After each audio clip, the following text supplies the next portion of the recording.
त्या राजमाता राष्ट्रमाता जिजाऊ माँसाहेब, ज्यांच्या नामस्मरणातून देहाचे देहू आणि इंद्राची इंद्रायणी होते ते संत श्रेष्ठ जगद्गुरु तुकोबाराय, ज्यांनी आपल्या ज्ञानेश्वरीच्या माध्यमातून घराघरामध्ये ज्ञानाचा दिवा लावण्याचं महान कार्य केलं ते संत श्रेष्ठ ज्ञानेश्वर महाराज.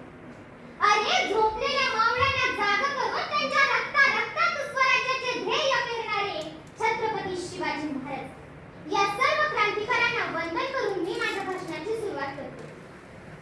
ज्यांनी महाराष्ट्राला महाराष्ट्र हे नाव दिलं तो महाराष्ट्र खरोखर महान असला पाहिजे. ज्या तुकोबारायांच्या विचारातून या महाराष्ट्राचे मळे फुलले त्या तुकोबारायांचा हा महाराष्ट्र खरोखर महान असला पाहिजे. ज्या फुले शाहू आंबेडकरांच्या विचारांनी गरुड झेप घेतली अख्खं समाज सुधारण्याचं आसमान गाठलं त्या फुले शाहू आंबेडकरांचा हा महाराष्ट्र खरोखर महान असला पाहिजे. आणि आपला हा महाराष्ट्र खरोखर महान करण्याचं अनमोल कार्य युकॅटापुल्ट संस्थेतील सर्व शिक्षक करत आहेत.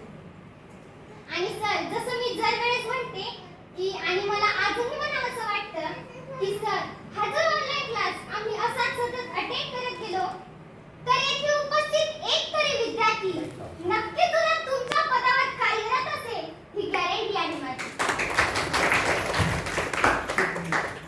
सूर्य अस्ताला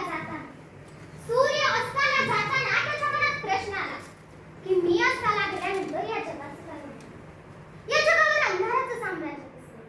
पण एक पंथी धिटाईनं पुढे आली आणि ती म्हणाली, तू अस्ताला गेल्यानंतर या जगाला प्रकाश देत मी तेवत राहीन.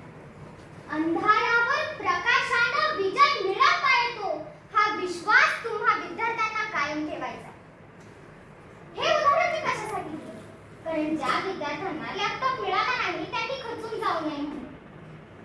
पहिल्यांदा संधी नाही मिळाली तर आपण रडत बसणार का? तर नाही, सतत प्रयत्न करा आणि जेव्हा